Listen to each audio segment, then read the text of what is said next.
Hello and welcome. This is Gin and Coffee. Good luck. So Tim Burton. Okay.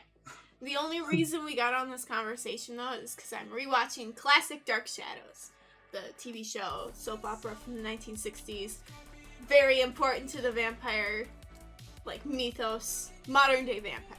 So, the way I rule it out is, it kind of starts with the vampire, like the short story that was unfinished. Carmilla, Dracula, then I would attribute Dark Shadows to be right there, right even before Anne Rice came in with her interview with the vampire. Okay. Because before we got Louis, we had Barnabas Collins as the first reluctant vampire, although they weren't intending that at the beginning. He grew into that. His character wrote itself, basically. He started out as a straight-up villain, and then became more of a tragic anti-hero, and kind of remained that way. I mean, you could argue he's heroic at times, but he's still my solution to this problem is I have to kill them. You know who else is heroic? Johnny Depp in the better version of the show. No. I'm just being devil's advocate. You haven't even seen it. I haven't even seen either of it. It's garbage. Oh my god. Everything. Okay, I haven't even seen every single episode of Dark Shadows because there's 1,000, right? Mm-hmm. I don't really have enough time. Usually I only listen or sort of watch while I do work, right? Yeah. Which is the best way I can absorb Dark Shadows.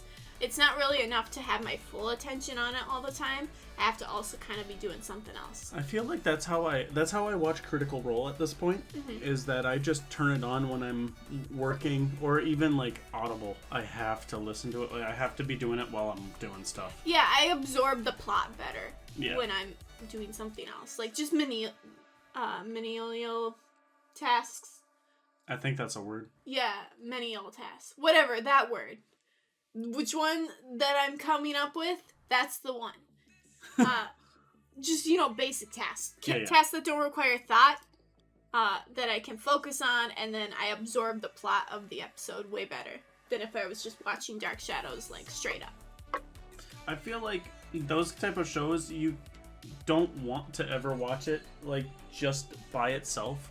Yeah. Because it's so fucking, monotonous. Yeah, I mean, it is a soap opera from the 60s, so they have to repeat a bunch of stuff a lot of times. We had a little bit of a conversation about this beforehand. Yeah. And I brought up the fact that it's like One Piece repeating doing the what happened last week thing for 10 minutes. One Piece doesn't have an excuse, though. Even when One Piece first came out, they had VHS and recording. Their excuse is they don't want to catch up to the manga, but then they do filler arcs and everything anyways. Yeah. But, the manga just went past 100 volumes. Yeah. And the show just went over 1,000 episodes. I could never sit down and watch One Piece.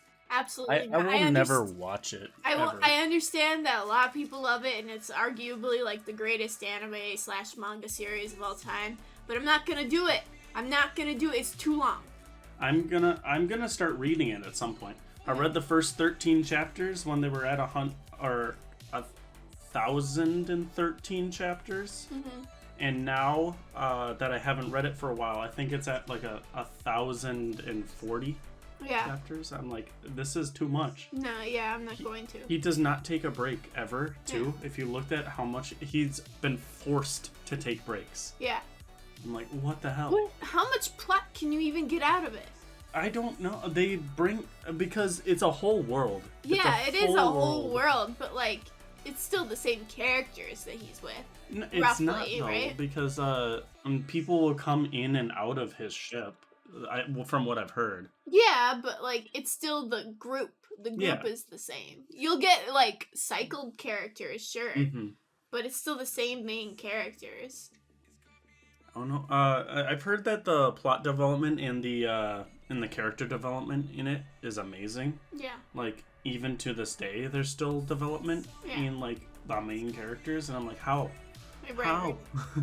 I mean, you can say it's the best thing in the world. It's too long though. I can't do it. I'll never watch it and I'll never read it. I'll give you a synopsis when I'm reading it. Yeah. You're not gonna want to hear it, but I'm gonna do it anyways. Yeah. So today we have. Wait, I gotta complain about Tim Burton. Oh yeah, you can go back to complaining about Tim Burton. Because I have a big point about my contention with Tim Burton. Like, it's not even just Dark Shadows, right? When's the last time he made a good movie? See, I like some of his movies. But, like, good. Whether you like it or not, good movie. Coraline? He didn't even make that! He didn't make that. Stop defaming Henry Selick and Leica Productions. Okay. Obviously, my favorite movie. He didn't make that. He didn't make that. He wrote the, like, short story, threw it at a bunch of guys, and walked away. That's what he does with a few of his movies. Yeah. It's him. It's all him.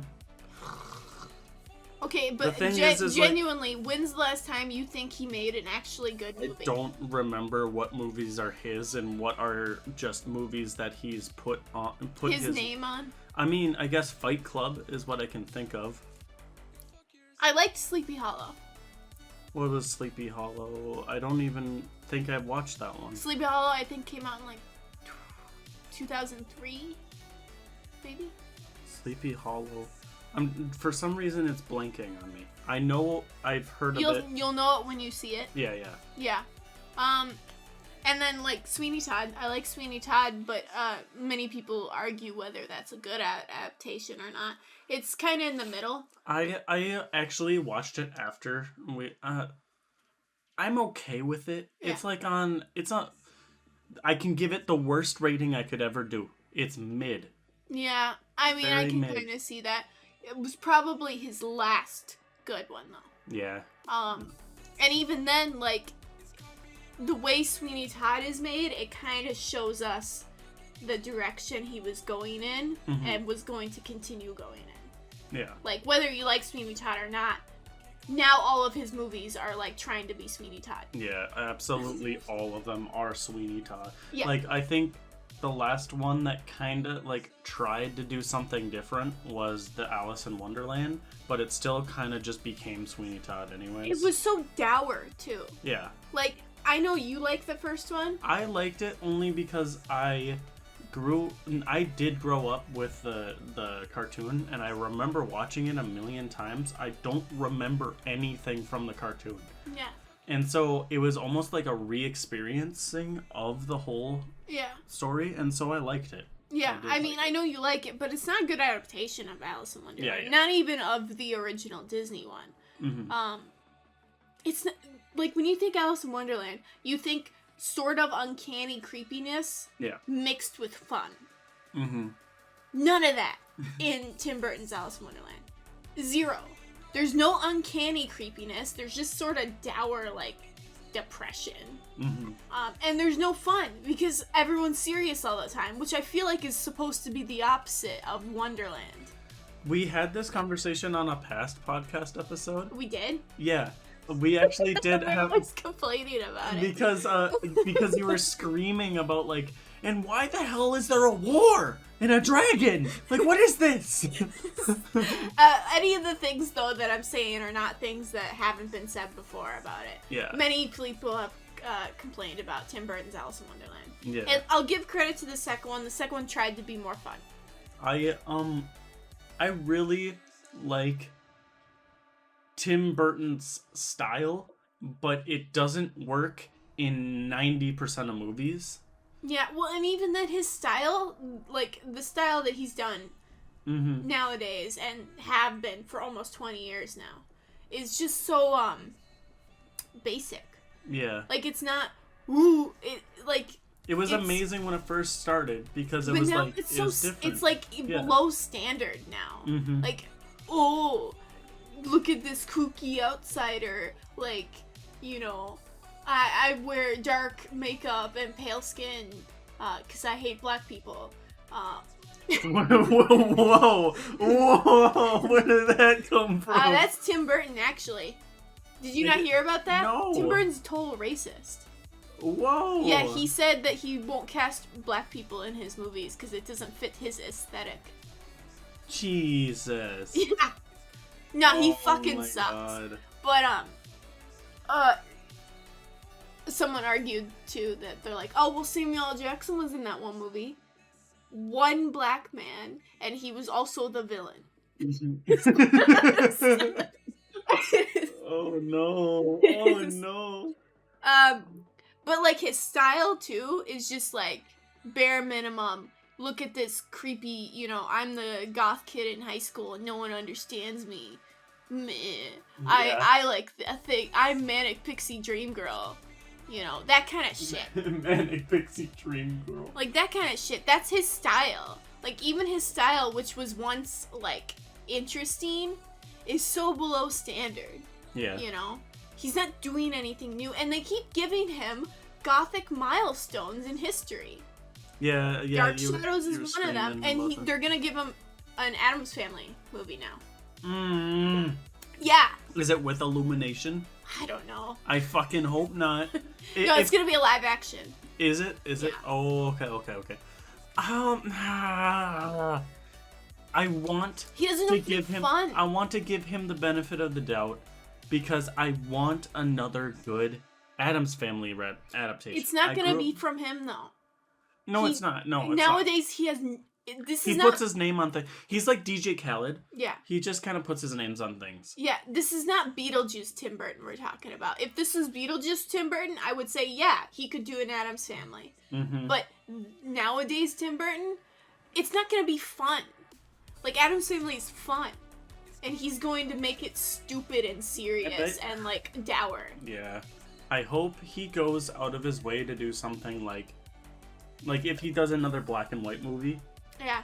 I would like that. Yeah. If he tries on this one, I want to give him the benefit. He used to have fun with his gothic stuff. Mm-hmm. 90s Tim Burton, late 80s Tim Burton. He used to be like, yeah, we're gothic and dark, but we're also like, there's comedy, there's fun, there's lightheartedness here.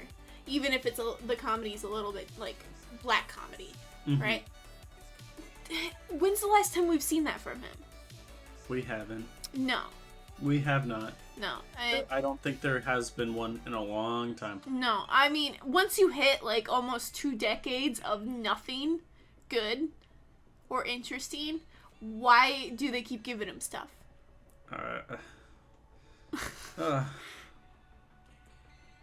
This made me so depressed and I was so excited. Okay, I'm changing the subject. Okay.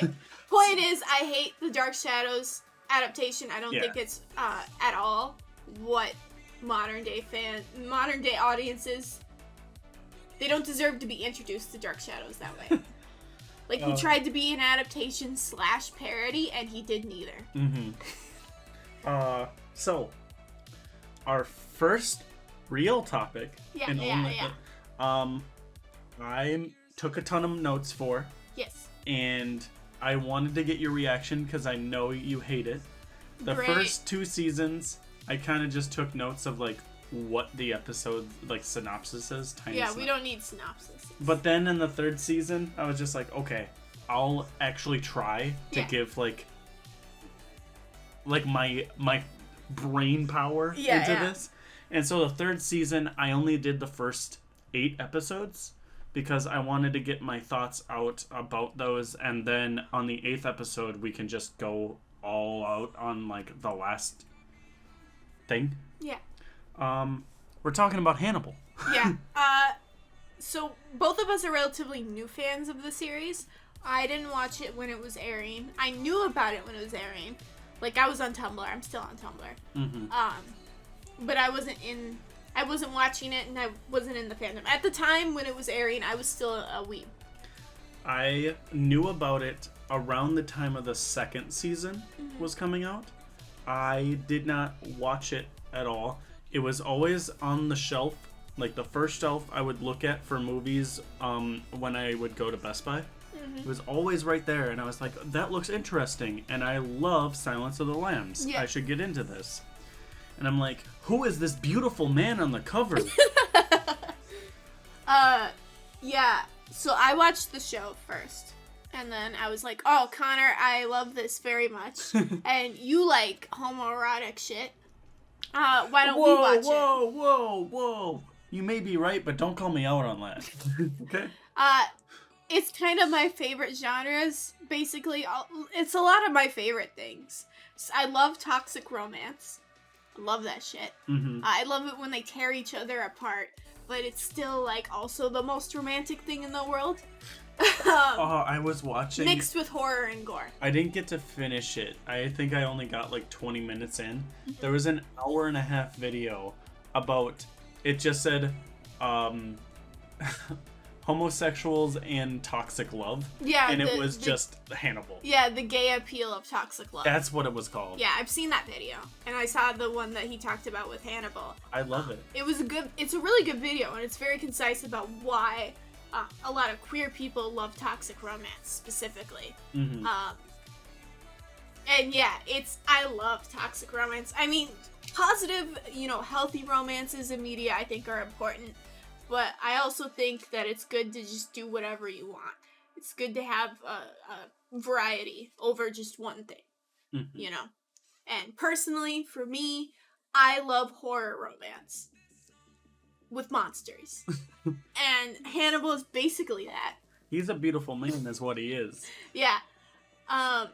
We're both big Silence of the Lambs fans, too. I mean, it's a little dubious nowadays. But I still love, Clarice. Who was she played by? Fuck. I will not remember this. I love Anthony Hopkins' Hannibal. Sir Anthony Hopkins. Shut up. One of the things, while you're looking that up, I really like Sir Anthony Hopkins. Jodie Foster. Jodie Foster. That's right. I really like Sir Anthony Hopkins, like, a version of Hannibal. Yeah. And I haven't seen the Red Dragon movie. Is that what it's called? I can't remember. Yeah, there's two more that he played in, was Red Dragon and then Hannibal. Yeah. There was one before that. Manhunter. Yeah. I haven't seen that either. I haven't seen Manhunter yet either. That's basically Red Dragon. I've heard a lot of things about Manhunter is a lot of people's real favorite Hannibal, and then Mads Mikkelsen and Sir Anthony Hopkins are a close second in, like, fighting. From what I've heard, Red Dragon and Hannibal, like the movies with Sir Anthony Hopkins later. So those came out way later after Silence of the Lambs. Yeah. Like 2000. I heard that Red Dragon was not good. Really? No. So most people are like, just watch Manhunter. That's the actual Red Dragon story that you want. Yeah. And then, if you watch the overblown, sort of overproduced Red Dragon and Hannibal movies, I mean, they're fun, but they're kind of just, like, messy movies. Personally, and maybe I'm just a little biased, but I think Mads Mikkelsen might be my favorite. Mads Mikkelsen might be my favorite Hannibal. But he plays Hannibal in a very distinctly different way than any of the other ones. Yeah. I saw someone say this somewhere. Sir Anthony Hopkins, he plays Hannibal like he was Dracula. Yeah. I can see that. Mads Mikkelsen plays Hannibal like he's Satan. Yeah, I've seen. That's what I was watching a ton, and I mean a ton of stuff on Hannibal afterwards. Yeah. It's surprising how big of a cult following it has. Yeah. Especially, like, you've been talking about how it just gets trending every once in a while. Yeah, I mean, the fandom is very alive for the show. Like, sometimes Hannibal, even though it's been canceled for like 7 years, it will just trend. Because the fandom is very alive and well. I saw a thing about last year. Mads Mikkelsen was talking about how talks have been revived about making a season 4. Yeah, I heard Netflix was thinking about picking up a season 4. I have complex feelings about that. Not because I don't want more Hannibal, but I'm not sure if they could do more Hannibal. Yeah. considering the ending of the show. Like, I don't know if a season 4 could ever live up to every single fan's interpretations about how the show ended, like what happened afterwards. I don't think that the writers could ever live up to that, and that's not their fault because the ending was really open-ended. But it's gonna be hard to live up to that. Yeah. Especially since most people are like, yeah, they're either fucking in hell or they're fucking in Cuba. So you better fucking have them in a relationship, you know? Because I don't know how they would, with how it's ended, I don't know how they're going to do it other than being like, oh, they break up again, and I don't want them to do that. I don't want that. Like, I want them to be together. The only thing is I wish, if they get a 4th season, they might be able to bring, like, other characters, but I know that they could only use the characters from Red Dragon. Well, I'm not sure about the copyright at the moment. I think they wanted... Because I think Brian Fuller was talking about wanting to have Clarice later. Like, he wanted to do the Silence of the Lambs plot. Like, in the way that would work in the show. Yeah. And I think it was heavily implied that Chilton was going to be Buffalo Bill. Oh, okay. And You were talking about... Which honestly would make more sense. You wouldn't have any of the weird, trans serial killer undertones to deal with. Poor Chilton. So, look, because it's dubious.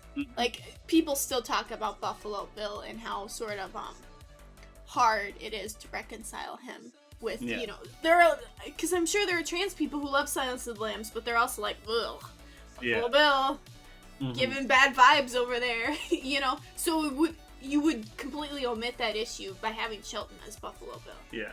Because he skins people, because, he has no skin. He wants skin, and he wants Hannibal's skin. So, without going into super spoilers for the end yet, I know we kind of already did. We'll have to. I think what we should do is kind of do a little bit of like our first thoughts and then first season, second season. Okay, well, first season, I'd argue Hannibal's basically wins. Yeah. He is in complete control that season. He wins. He fucking gets everything he wants in that season. I think at that point, he didn't know that he was in love with Will Graham.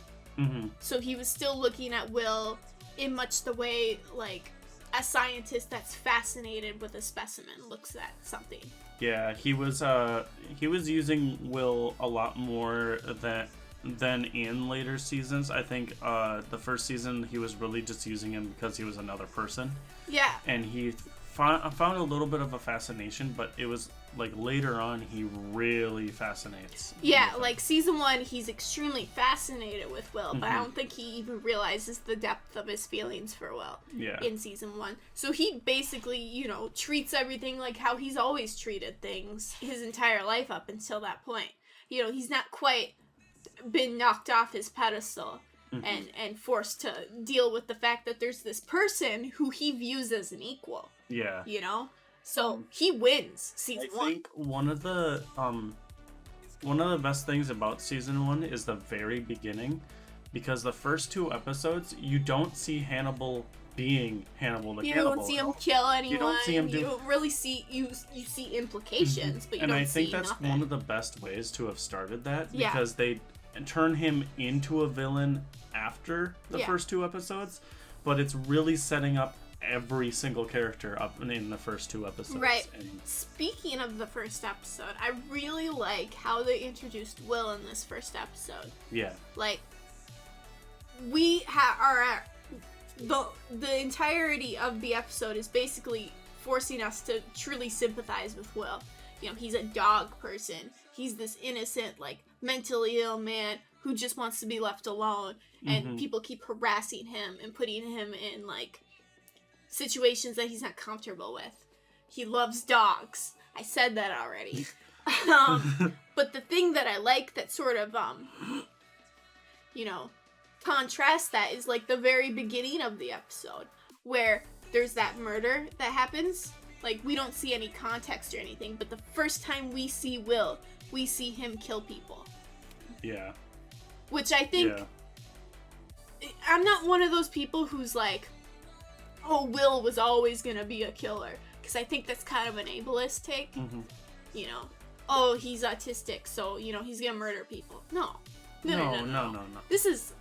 But I think the beginning of that episode is not saying, oh, he was always gonna be a killer. It's saying, here's what's gonna happen, basically. He's going to become a killer, but it was not fate or anything. Yeah, I think one of the coolest things that I was thinking of throughout probably mostly the last season is how much did Hannibal change Will, and how much would have Will actually have done, and how much would he have like helped himself by having a different therapist. Right. Like if he wouldn't have, like if he had Alana as a therapist like he had originally wanted. Yeah. Like how different would things have been? It's hard to say if Alana would have helped him, but I'm pretty sure he wouldn't have gotten framed for murder. No. And, I don't think Alana would have helped him in that way. I think he would have needed a different therapist. He would have needed a therapist that he didn't know. If it was Alana, I think it would have just become a toxic thing between the two of them because of their like kind of love-hate relationship. Well, I wouldn't say love-hate, but he was attracted to Alana. But I think Alana was attracted to him, but she also sort of infantilized him for his mental illnesses, which would not be good combo. I'm not saying he would eventually have turned into a killer and would have like started like doing these shifty like really unethical things behind the scenes and then, you know, traveled to Europe for Alana. So but I do think the relationship would fall apart if he had Alana as his therapist like he had originally wanted. I think the first thing that I noticed in this show with how Will and Hannibal react to things is they are complete opposites while complementing each other very well. They're the same, but they're also different in every way. Something that I really noticed about Hannibal and Will is like Hannibal on his normal setting is you know, cool, calm, unaffected, basically omniscient, kind of. Borderline omniscient. You know, nothing affects him. Everything he says with purpose. You know, even if you don't even understand what he's saying it because he has thought very hard about everything that he's going to say. Until he's around Will. Yeah. Will strips him of his person suit. And we see the Hannibal that he actually is.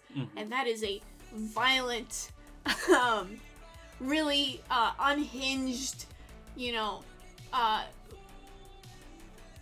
his body is like, he's extremely aggressive. I mean, we see that at the end of season 2, where he's completely, all boundaries are gone. All walls are knocked down. We see him at his base level. And we see that he's a very scary monster, right? Will, on the other hand, is basically the same, except the opposite, right? Will, on the outside, is seen as this sort of unhinged, aggressive, like, scary, predator to people, right? But when he is at his most base level, he is calm, cool, and collected. He's extremely manipulative in a successful way. At the end, in season 2, and for a majority of season 3, he is the winner. Yeah. Hannibal has no idea, is completely knocked off guard, off his pedestal to Will. Will basically replaces him. He is far more successful as a manipulative force. Because at his base level, that's who he is. The walls that he put up for people and for Hannibal is this sort of unhinged, twitchy, like, scared man who's gonna snap at any moment. And that's just not true at all. He's actually, like, a really calm, cool, collected, unaffected person. Mm-hmm. Whereas Hannibal is the opposite, but the Yeah. same.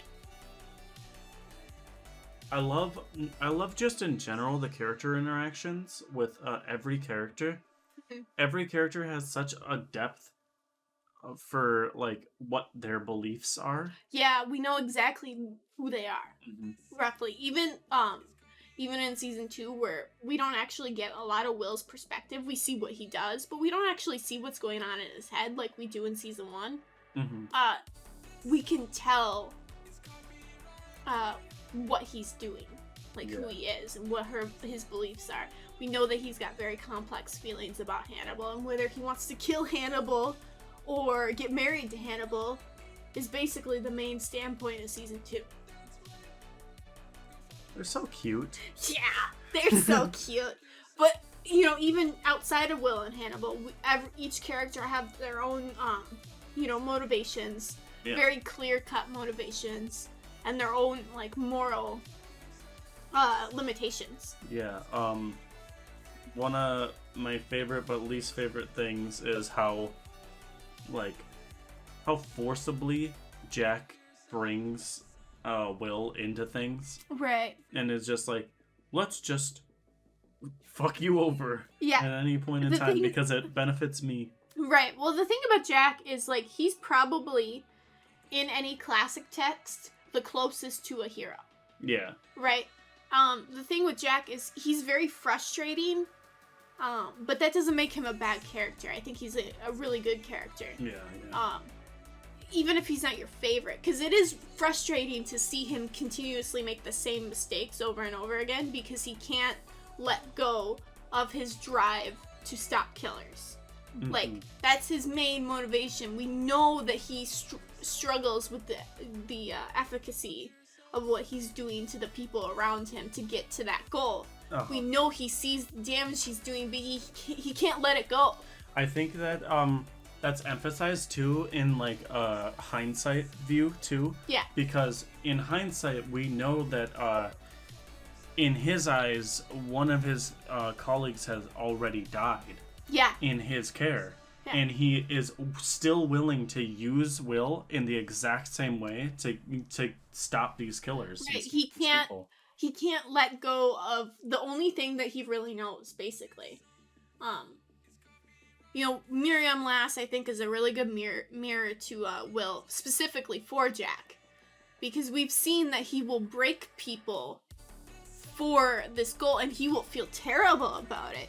He will hate himself for it. But he still can't stop himself from making the same mistake over and over again. Mhm. And at Miriam Lass, I think it's important that she actually lives so that Hannibal can taunt him with this reminder that Jack will always make the same mistakes and it will be his downfall, basically. And I think, Jack probably could have stopped Hannibal many times before if he had just looked away for a second from his narrow-minded goal. Yeah. And actually seen the person who's standing next to him. Yeah. Jack is a very strong character, and I think I actually love Jack Yeah. a lot. He's a character that I'm like, I love to hate him in Yeah. the way that he reacts to Will and treats Will. Right. But Well, and I don't think he gets Will's struggles either. Yeah. He can't, he's been in this business for however long. He's probably had to him, it's like, oh, you have to grin and bear it. You have to be tough as nails. Mhm. That's just how life works. And I don't think he understands that doesn't work for Will. Yeah. And so he can't empathize basically with what's going on. He just thinks, oh, Will just needs to be a little tougher and it'll be all good, all fine. But it doesn't work. Another character, just so we can get this all the characters out of the way. Yeah. I loved Alana at first. Yeah, then you hated her. Then I hated her for almost all the way up to like first few episodes of season 3. Mhm. I liked her just as like she was a good like I don't know how, like, attention release for. She was an anchor for Will. Yeah, an anchor. That's a better. Yeah. Yeah, she was a really good anchor for Will until she kind of like. And most of season 2 basically deconstructs that for the most part.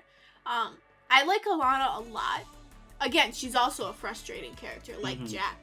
But she changes a lot. She changes like, you a ton. look at her from season 1 and you look at her in season 3, and that's not the same person at all. She's a completely different person. Much like, I think her and Will probably had the most development out of all the characters. I think one of the things too about Alana and a lot of the characters, I don't think I ever felt a like damsel in distress thing ever in the show, and I love that so much. I liked that a lot, yeah. Alana, even though like there were times in season 2 where Hannibal like held Alana over Will's head and it, like threatened her with him, right? It never felt like she was like the scared princess. Yeah. I think it was important that Alana got the same development as Will, roughly, because if she was still his anchor throughout the show, it would be harder for Will to be driven to Hannibal. Yeah. Narratively, I think the whole point was that Will needed to realize that he doesn't have a support system, really. Because then, Hannibal, who's basically the devil, wouldn't have as much power, Alana, Brian Fuller said that 3 people died in season 2. Beverly. Yeah, Beverly. Abigail, and Alana. Yeah. Alana died in the last episode of season 2. And a phoenix rose from the ashes. Yeah, basically. But the phoenix is scared and paranoid. Yeah. And not happy with her life. So, She got so mad at Hannibal that she became gay. Yeah. But the thing is, she got basically what many people would see as dream life, right? Yeah, she got married, she had a kid, she got really rich, but she can't ever be comfortable in it because Hannibal is always going to be there with his promise, She'll never be able to, even if, like, Hannibal never actually goes to kill her, she'll never be able to let go of the paranoia. Yeah. And I think that's really tragic. The thing is I hated her for a lot of season, or like maybe mid to end of season 1 and then most of season 2. Yeah. And I think once her death happened, she really turned into a completely different character, and it was like liking a new character. It wasn't changing my mind on her. Well, and Alana went through you think from Alana's perspective in season 2, right? She goes through a lot of like emotional whiplash, right? Will is now all of a sudden a killer, right? Yeah. Now Will's, pleading his innocence. He lets go of Alana because, she doesn't believe that he didn't kill those people. He tries to go kill Hannibal, who she's now seeing all of a sudden because that's what Hannibal's plan was. Yeah. Right? And now she doesn't know who to trust anymore. She doesn't even know if she can trust Jack because Jack has lied to her many times. Yeah, she got to the point in season 2 where she didn't believe anybody. No, she didn't believe nobody. She defended Hannibal for a good portion of season 2, but he was starting to really show his hand, and I think it made her really nervous, and so she didn't listen to anybody, and it was a big thing of like she was always on Will's side against Jack. Yeah. And then it turned into she couldn't trust Will anymore, so she trusted Hannibal's side against Will. But it turns out that maybe Will was correct, but Will's also displaying a lot of like concerning actions, like this mutilation of this guy that's been displayed, and he's acting really suspicious, and she's really nervous around him, but she's also really nervous around Hannibal because now he's also acting suspicious, and it seems like he's in cohorts with Will now. And so she's, by the end of season 2, her death is, it was coming up. Yeah. Whether or not she managed to kill Hannibal or not. I guess let's talk about another character. Oh. My favorite character. Oh no. Freddie Lowndes. Freddie Lowndes, she's too annoying to die. The thing is like, now, done with the show, You like Freddie Lowndes. I love Freddie Lowndes. I hated her during the show. Yeah. She's at her peak worst, I think, in season 1. Yeah. Because no, we're she so is. empathetic to Will and his struggles, and she's basically coming after him for no reason, right? So we hate Freddie in season 1 because, you know, she's defaming this guy who's just, like, trying to live and be alone and not be bothered, you know? I now looking back, I love every moment with Freddie Lowndes. Freddie's so a really good character, and I knew, even in season 1, I knew she was never gonna die because she's too annoying to die. You know how you get those characters where, like, I can't wait for them to die, and you gotta step back and be like, they're not gonna die. They're not gonna die. You know that. No, they breed too much conflict. They're not going to die. Oh, well, she did die. She did die pretendedly. She pretended to die. And that brings us into why the hell can Hannibal smell a person that Will hung out with an hour before seeing? He's got supernatural smell. That's from the books too, you know. Dude, he smells so well. I'm scared that he can smell my BO through the screen. Yeah, like, I mean, it's he could. terrifying. Yeah, he smells. What was the quote that I wrote? You wrote down a bunch of quotes. Every time you were like, "Oh man, that fucks." Yeah, gotta write it down. I wrote down a ton of quotes, and then I wrote one that was like, that was just me. Oh, Hannibal has such a great nose. I'm surprised he doesn't smell the cameraman. Yeah, no, he does, and I'm surprised that you brought up Freddie Lowndes, but you didn't bring up the other bitchy character who's great, Frederick Chilton. He's great. I honestly wish we had a little bit more from him. He's so great. The funny thing about Hannibal, right, and most people have realized this by now, is what's great about Hannibal is it seems like on the outside it's taking itself way too seriously. Yeah. But it's not. It's just going the full mile of just peak ridiculousness and having all the characters inside it take it really seriously, except for Chilton.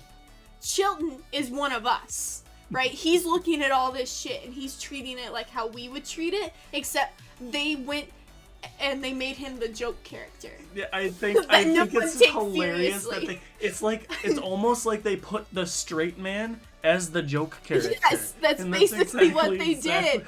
And so no one will ever take him seriously. The things that he's saying that from us. It's so funny. Because I was thinking about this too, because I saw a lot of people online saying, like, you would never hear somebody talk like this. No, you wouldn't. And then I was just like, the only ones that I really actually, like, agreed with how they talked was Chilton. Yeah. He's, like, the most, like, normal human. And Freddie Lowndes. Freddie Lowndes. Freddie Lowndes and Chilton are the closest to talking like normal people, and they're either the really annoying sort of antagonist and the joke character. Yeah. And so no one was paying attention to what they're saying. You know, Freddie Lowndes is making t-shirts with like murder husbands on it and he's selling them. You know, and Frederick Chilton is like Hannibal the Cannibal, you know, and no one's paying attention to them because they're like us, but no one's gonna take them seriously within Hannibal the show. And Chilton's great because he should have just left town after Gideon took out his organs. He should have just left. He really should have just left. But he was too enthralled with being like the big name psychiatrist. He was too really much. Wanted to. He wanted to be famous. He wanted to be famous too bad, and so he couldn't leave when there was this big thing with the Chesapeake Ripper coming up. And that was his downfall, you know? He wasn't comfortable in his own skin, like Alana said. And so he wanted much more than he could. Which is why I find it so funny that Hannibal was never gonna kill Chilton. Yeah. Because Hannibal looks at Chilton like a really entertaining clown. Yeah. He would lose all his amusement if he killed Chilton. I guy's love too funny. Chilton so much. He's another one that I was like, when he was on screen, I was like, God, you're so dumb. But I never hated him. Like, I hated him. He was just like, please do something other than look like an idiot on screen for a little bit. Just please do something. I love you so he much. was the only guy too who connected Hannibal and Cannibal. Yeah. Right? But no one else. People looked at him like, are you serious right now? Yeah. Like, Jack looked at him like, shut up. You know? Well, he also, the thing is with, he would always, I feel like there's a little bit of a connection between him and Hannibal, Yeah. too, though, because he uses his therapy to force other people to do things the way he wants it. Yeah. Like, he makes Gideon believe that he's the Chesapeake Ripper. Right. Just like how, Hannibal made, everyone believed Will was a killer. Made them believe that Will was a killer, and Bedelia, his wife or whatever, but she was kind of faking it. She was faking it. I mean, a good example though is how he made Miriam think that Chilton was the Chesapeake Ripper. Yeah, that was hilarious. No, I think the connection between Hannibal and Chilton is Chilton really actually wants to be Hannibal. Like, he really wants to be Hannibal. He could maybe do without the killing. Yeah. Like, the serial killing, but he wants... I think he wants the prestige. And I think he's really burned by the fact that Hannibal, this monster, this serial killer, has more respect than he ever did. Even in prison, Hannibal gains more notoriety and respect as, like, a psychiatrist and a doctor.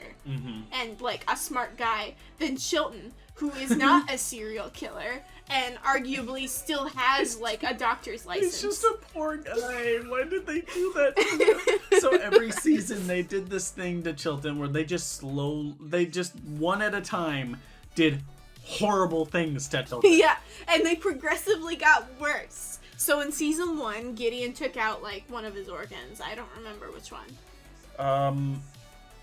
Oh god, I don't remember. Took out something, yeah. Yeah, he took out one of his organs. He got disemboweled by Gideon, right? He recovered from that.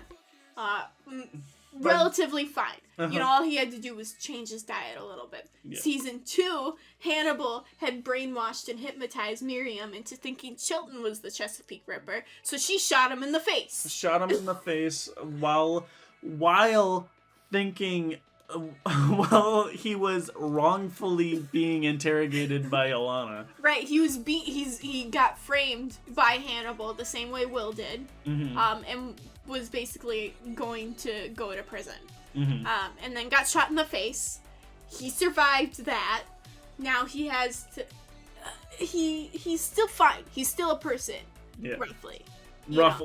You know, really traumatic accident. You know, covers his bullet wound up with some makeup and, like, has to wear, like, dentures. Right? Fine. He's fine. Season 3, and I told you this when we were getting in season 3. Oh my god. So the thing is like all the steps that led up into that part, like where he was like in the room with the dragon, and then all the shit that the dragon does to him. I was like, okay, he really did get fucked up this season. Oh, they're burning him. No, this is just a callback. That didn't actually happen. Oh my god, he's in a hospital room. That really happened. Yeah. I thought it was just another, like, not, what is it called? Hallucination thing, or another thing of, like, callback. Yeah, when we got into season 3 and Chilton showed up, and I was like, oh man, you are not going to be ready for the horrible thing that happens to him this season. There was no reason. They did not deserve that. He got his lips ripped off and then set on fire. Like, why did they... Well, if the show had continued, what were they going to do next to him? I don't know. Because it was a running joke. So they were just going to keep upping the ante. I don't want anything bad to happen to him ever again. I want him to have a painless life. I want him to go through life like just living. Leave him alone. He survived that too. Like, but the thing it just seemed like the like thing torture is though to him. is like if they have a fourth season, if they ever do, they have to do something to him because he never learns. Yeah, he never gets any He could have better. every time something bad happens to him, like fucking get out of town, go somewhere else. Do something. Just leave. Go. Leave. And he never does. And we can tell, you know, since I think that had the show continued, Chilton was going to become Buffalo Bill, that he's not learned his lesson. You know, he wanted Hannibal's skin. You know, he's like, I want Hannibal's skin. So I'm like, no, leave it alone. Leave it alone. You have no idea what more horrible things could happen to you. And Hannibal's not going to kill you because you're too entertaining. So, so just leave it. But he's great. His actor, he was perfectly cast, I think. Perfectly cast. You know, Chilton is oftentimes the most annoying character in the books. And so they made him annoying, but they made him annoying in a fun way. So I like that a lot. I like that Hannibal doesn't take him seriously at all. Like, we've never... when he's interrogating him when Hannibal gets caught and he goes, "Do you see me as your nemesis?" And No, nemesis, no. The first time ever Hannibal laughs. And like, I don't think we've ever seen Hannibal laugh before. And he fucking can't control himself when Chilton even thinks about comparing him to being his nemesis. Nemesis, no. He fucking like scoff laughs. Yeah, he couldn't hold it in. Okay. It was so good. Oh, okay. Let's go on to another character. Let's put these two together because they're our favorite couple throughout the whole show because they were a couple from the beginning and they ended the show as a Brian couple. Zeller and Jimmy Price. Yes. Our low-key gay couple. You know, Look at them. You know, they never have to come out and say that they're a couple. We already know. They're the cutest.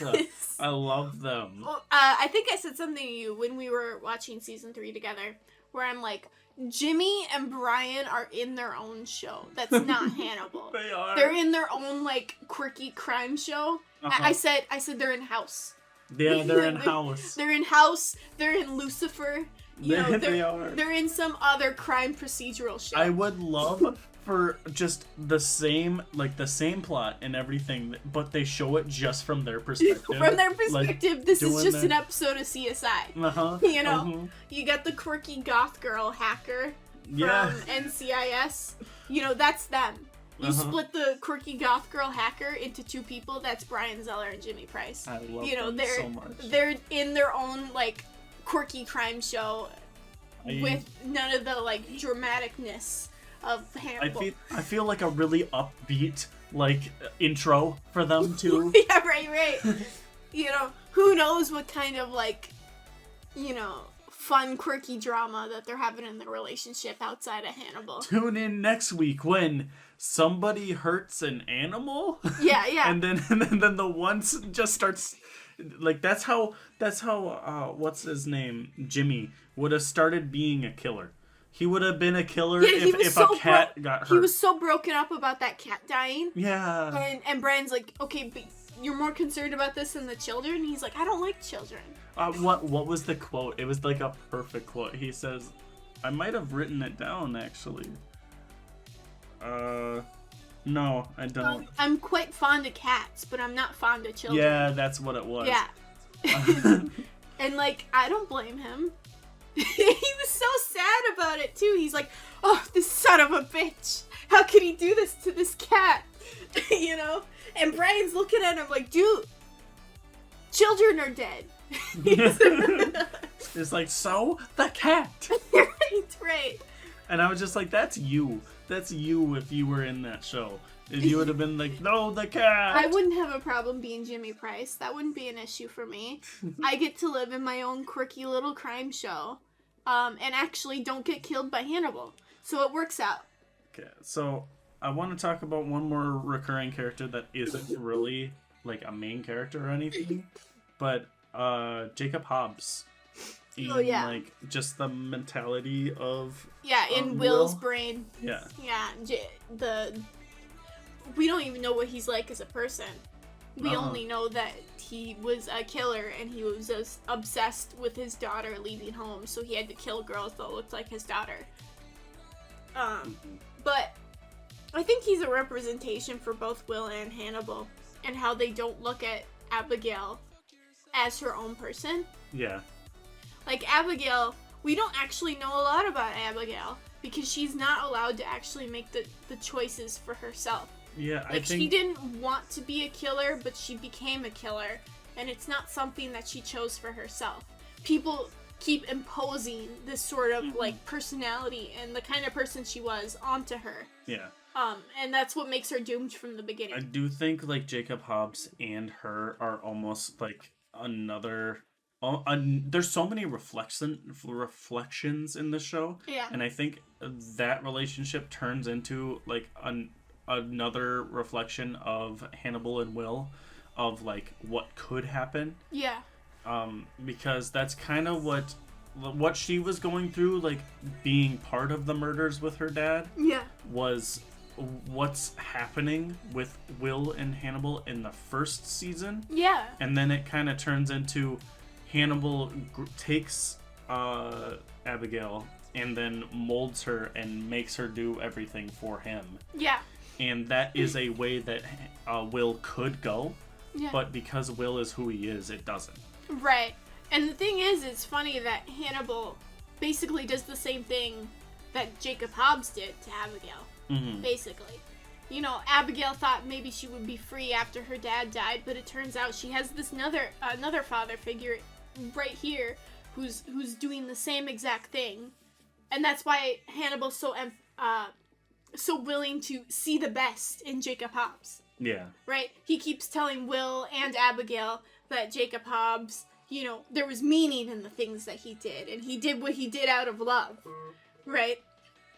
Continuously a way to convince Abigail that this is the right path for her. But personally, I think Abigail, regardless of what happened at the end of season 2, I think Abigail was always going to die. I felt like she was always going to die. No matter what, I don't think her character was ever going to go anywhere other than dying. Well, because she wasn't allowed to. We never Yeah. actually got to see we saw glimpses of the person that she Yeah. actually was, but she kept being imposed by Hannibal and Will of the person that they want her to be, Yeah. or that they saw her as. I feel like even when she was in the hospital, when they were trying to get more information out of her, she was kind of just like being who they wanted her to be. Right. Yeah, we saw little glimpses of the person that she actually wanted to be, but again, she had this. She's an ideal to Hannibal and Will, and so I always think that Hannibal himself was always going to kill Abigail. Not whether he realized it or not, and not because I don't think he didn't love Abigail in his own way, because he looks at Abigail and he sees Misha. Yeah. Right? Yeah. I think it's a combination, because at the end of season 2, right? I think Hannibal was trying to give Will his own Misha by killing Abigail. Yeah. Yeah. That. Oh, I never thought of that. Yeah. So, like, by killing Abigail, Will has his own Misha, and so he's more molded to Hannibal, right?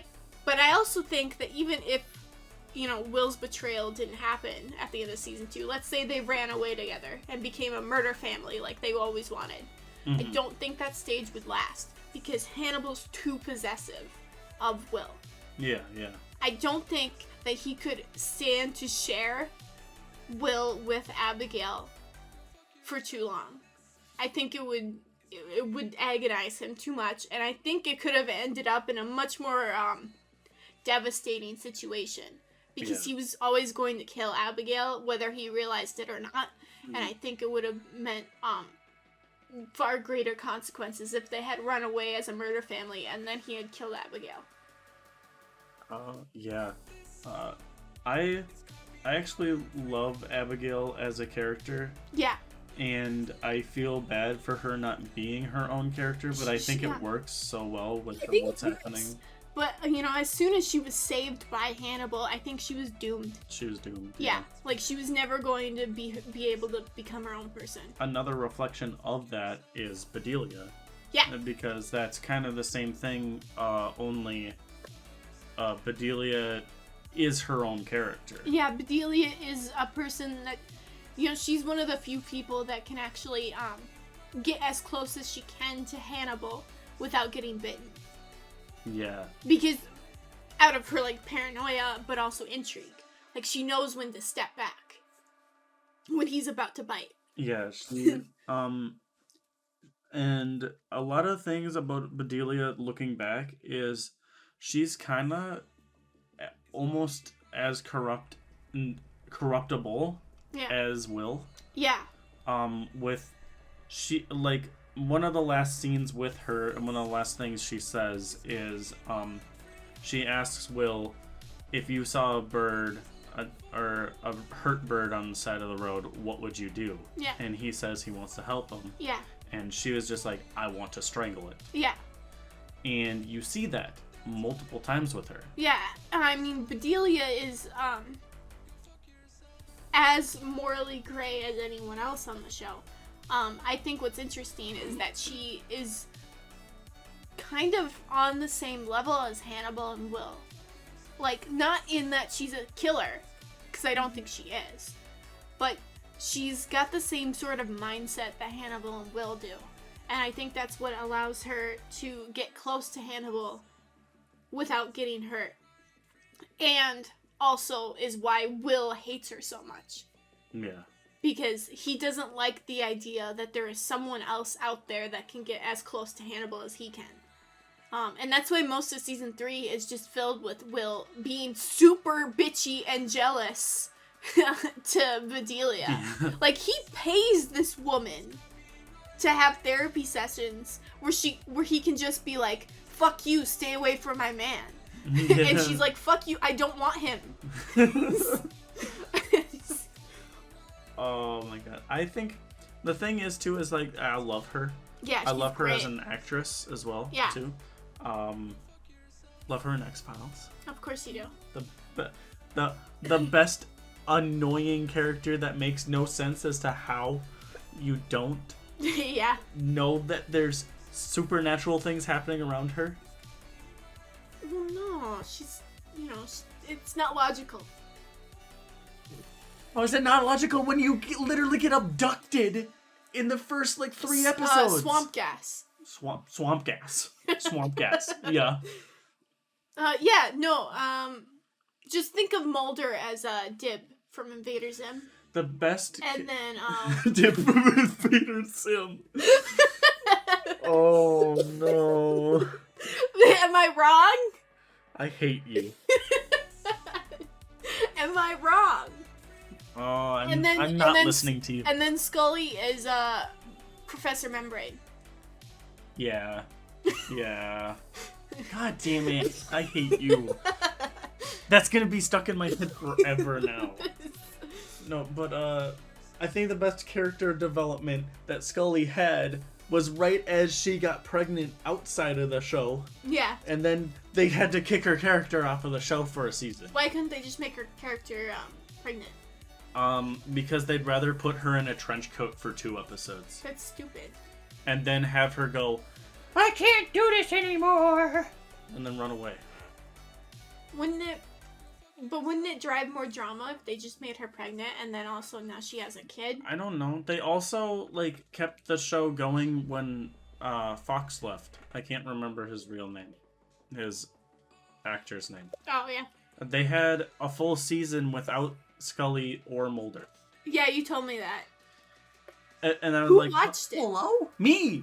I watched it. Did you watch it? It was How still was good. The character that took over was a character that was kind of brought in just for Scully's, like, leaving. Yeah. And then after that, then Mulder left, and he was brought into the, like, I don't believe in this stuff, but this stuff is happening, so I have to believe it type of thing, and type of character. And I was like,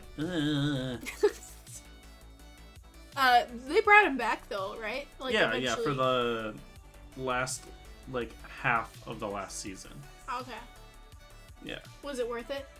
I think the last half of the last season is one of the best endings for a show. Well, then they brought X-Files back, right? Like, there was another show later on. Yeah, they made a few movies. Yeah. There's like 2 or 3, I can't remember. I've watched them all. Yeah. And then the show came out for 6 episodes. And they were going to make another season, and I don't know what happened to that. I don't know. I still haven't caught up on Twin Peaks yet. I haven't watched the new Twin Peaks yet. Oh, yeah. I still have to do that. I heard it was really good, though. You and I didn't even finish the original Twin Peaks. I finished original Twin Peaks. Yeah. But you haven't finished. Yeah. Crazy stuff happens. It's So Bedelia. Yeah, Bedelia. That was the first tangent. I'm so proud of us. Yeah. Wow. Well, we're good at that. So Invader Zim. No, I hope you always remember that I said Mulder is dead. I am going to hate it. I'm going to remember it randomly, and I'm going to be like... Well, because you can't deny it. I'm correct. You remember that episode of Invader Zim, Game Slave 2? And Gaz is trying to get Dib to go away. They're at the mall. Gaz is getting a new game. Yeah. And Gaz is like, look, Dib, the chupacabra is in the parking lot. And Dib's like, chupacabra? But there's not a goat out here for miles. That's Mulder. And then he goes looking. That's Mulder. Oh. It's true, though. You can't say that I'm wrong. And the fact that Scully is Professor Membrane. You know, Professor... I want to go back to Hannibal. I don't want to talk about this anymore. You're ruining my childhood. You're ruining my childhood by melding my childhood. That episode of Invader Zim, Mysterious Mysteries, where Dib gets on the show, and he I haven't watched Invader Zim in so long. I'm starting to. Memories are fading. Dib gets on the show that he watches all the time, mm-hmm. and he had video of Invader Zim doing alien shit, right? Mm-hmm. And so they played it, and Zim's like, "That's just swamp gas." And everyone believes it. And Dib's like, "Swamp gas." That's Mulder. Oh, okay. So the last character, or one of the last characters, Beverly in Hannibal. We still have to talk about Mason. There's still a couple. Yeah. But Beverly, I noticed, thinking back on it, Beverly kind of had an unceremonious end. Yeah. Because there were so many other factors going on at the same time. Yeah. That nobody really had the time to mourn for her. No, they didn't have the time. There's some controversy with Beverly's death. Really? Yeah, a lot of fans and like, because it perpetuates the stereotype of the the POC woman who's like the shoulder for men to cry on dies horrifically for like male pain, that kind of stuff. There's some controversy there. A lot of people are still upset about Beverly's death for that reason, and I understand it. I will say Beverly's death narratively makes sense. Narratively, it makes sense, yes. Because she was one of Will's only friends, and Will can't have people in his corner if he goes to the devil. Every single character that was on his side either leaves or is still using him in some way. Right, either even Alana turns in against him, or they die, or... Alana turned against him. Think of Georgia, who is someone who is quite similar to him in a lot of ways, like mentally. She dies almost right away. Mm-hmm. Because he can't have people that he can relate to in his corner besides Hannibal. Mm-hmm. It has to only be Hannibal in his corner, and that's Hannibal's design, basically. This is my design. Yeah. But that's... I mean, Hannibal kills all of the people that were in Will's corner. Even Abigail, who Will didn't even really know Abigail, but he had idealized her so much that she could have been in his corner at some point. There's a lot of things with Beverly's death that I wish would have happened differently. You wish there was more mourning? I wish there was more, because Beverly was like my favorite character from season. She was great. She was great. She was one of the few people that made sense. Mm-hmm. Like, she was one of the people that didn't see Will as like this experiment, as this asset, or as like this monster. Yeah, even if she didn't fully believe in what she was doing herself when trying to clear his name. Yeah. She still did it because he was her friend. Yeah, and she trusted him. Mm-hmm. Right? And she was right, but it ended up killing her. But again, like, she was one of the few people besides Hannibal who saw Will as a person. And I think that narratively that meant she couldn't, either she had to turn against him or she had to die. Yeah. And that narratively makes sense. I understand the problematic elements of it because it is hard to reconcile. But I do think within the plot of Hannibal, it makes sense. Yeah. So last character, Mason. Not the last character, Mason. You keep saying last character. Last character. Mason. He is the arch nemesis of Hannibal. Mm-hmm. He is just as much of a monster as Hannibal, but in all the opposite ways. The real arch nemesis, not Chilton. Not Chilton, no. No. Hannibal finds Chilton entertaining. Hannibal finds Mason absolutely repulsive. Mm-hmm. Because he's everything Hannibal is to the extreme opposite of what he is. Right. He's disgusting. He's vulgar. He's, he has no regard for other people. You know, he thinks he can get away with everything, just like Hannibal. Yeah. But in a really, underhanded, shady, dirty way. Yeah. You know? He's a rapist. He's a pedophile. You know?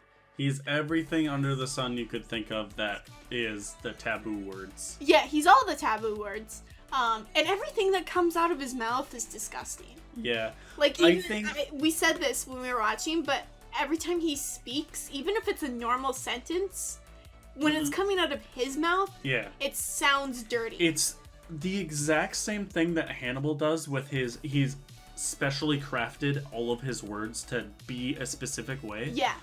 But in the most vulgar, like, I know I'm better than you, and anything I say doesn't matter. Yeah. I think this is also true with the casting for him too. I think he has the best casting. He's played by two people. Two different people, yeah. And I think both play his character very well. Yeah, he's really good. And the third season version of him, his portrayal of him is perfect in the changes that he went through by being mauled by all the human-eating pigs. Well, he didn't get mauled by the pigs. Hannibal drugged him and he cut his face off. Yeah, that's right. And then Hannibal, cracked his spine and paralyzed him. I don't know why I was thinking he got mauled by the pigs too. Who got mauled by the pigs? No one got mauled by the pigs. I thought somebody did. No. Mason was going to maul Hannibal by the pigs. Yeah. He was going to throw Will to the pigs in season 3 too. Yeah. And Margot. I love that scene of him cutting his own face. It's such a good scene too.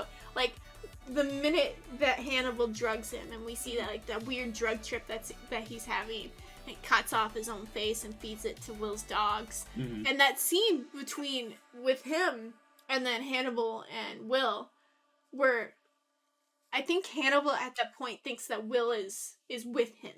Mm-hmm. Right? Like, he thinks Will's on his level now. He's fully committed. And it was kind of like schoolgirl crush, the way Hannibal was kind of giddy to show Will what he's doing to Mason. Look, Look at what I'm doing. Mason, oh, the poor dogs. The dogs are fine. They were eating his flesh. Yeah. But I like the little detail of Mason when he sees the dog, but he sees it as a pig and he was gonna stab it, and Hannibal's like, nope. No. Yeah. He's like, nope, Will would never absolutely forgive me. Yeah, 100%. That's the line. That's I can't cross that's that the line line. I will not cross. Don't want to hurt Jimmy either. right. That was such a good scene too. And then the way Mason's played, who was his first actor? Michael Pitt? Yeah, Michael Pitt. Yeah. His first actor really plays the pompous, trust fund, sociopathic rich kid vibe. Like, he can do whatever he wants. He fully, he can abuse Margot however he wants. He can get away with any crime that he wants and do it in the most disgusting way possible, and he'll get away with it, And I think that's everything that Hannibal hates. Like, Hannibal is rich, like, extremely rich. He can basically do whatever he wants, but he was never given any of those things. Yeah. He made those things from himself. Yeah, he stole from rich people and also used his title as a count. But, even though he used to be rich in, like, just a few years of his life after he was born, that basically all went away when he reached a certain age. Yeah. So he didn't really get to, experience the rich kid trust fund life. Yeah. Like Mason probably did. So everything that, like, Mason is what Hannibal pretends to be, but, like, is also self-made in a way. And I think he hates fellow rich people. Like, he loves being around in the social, like, hierarchy and the high-standing people, but I think he also has a great contempt for them. And I think that's really encapsulated by the fact that he hosts dinner parties for all these rich people and feeds them other people. Yeah. And he's the only one who knows it, so he gets a lot of amusement out of it. And that's what Mason is to him. I guess Molly is a good character to go to. We should go to Margot. Margot? Yeah, I love Margot. I don't remember who Molly is, but now Molly I remember. Molly is Will's wife. Yeah. Margot, I loved from the beginning. Yeah, we don't see a lot of her, but what we do see, I really like. I like how morally gray she is. Morally gray and uses Will. Yeah. Almost. But the way she uses people is in a very resigned, sort of exasperated way. Like, she's willing to be unethical, but only because she wants a better life. The first scene that we see her in is in therapy. Yeah, with Hannibal. And Hannibal's just like, kill your brother. Yeah, right. And she's like, yeah, I tried. It didn't work. Yeah, but do it anyways, though. Yeah. But it's what I like the most, and it's a little, like, I don't think people talk about it enough, is I think Hannibal really likes Margot. Yeah. Like, obviously, he's not gonna be like, oh, I'll do everything for you. That kind of, but I think he likes that Margot is so, blasé about all of the horrible things in the world and the things that are happening around her, because she's grown up with Mason. Yeah. She's like, nothing you can do can shock me, and it's not, Mason's my brother. Yeah. 100%. And so I think he likes that Margot is willing to be underhanded and unethical to do what she wants, which is why I think he tries to help her at first until he finds out that she had used Will for it. And he's like, no. You can't have Will's baby. And so tells Mason that, and foils that plan that he had started in the first place. Yeah. I would have loved to seen what would have happened if he didn't know about that. Yeah. Because I would have loved to see more of Margot. Like, Yeah. I really loved her character. Margot's great. I really love Margot, and I like that, she basically asks Alana, hey, help me kill Mason. Yeah. I want to kill Mason real bad. And they basically get together out of convenience, but I do think that they, even though we don't see a lot of their relationship, I do think that they would work out a lot. Mm-hmm. Yeah, despite the fact that Alana's got her own paranoid issues. Yeah, Going their kaleidoscope sex scene was crazy. Yeah, the weird, like, fucking art projects. Can I ask why all of the sex scenes in this are like art projects? Like all of them? There was the Lost Boys sex scene between Alana and Hannibal. Then there was a kaleidoscope sex scene between Alana and Margot. And then there was like the Greek mythology like slideshow with Dollarhide and Reba.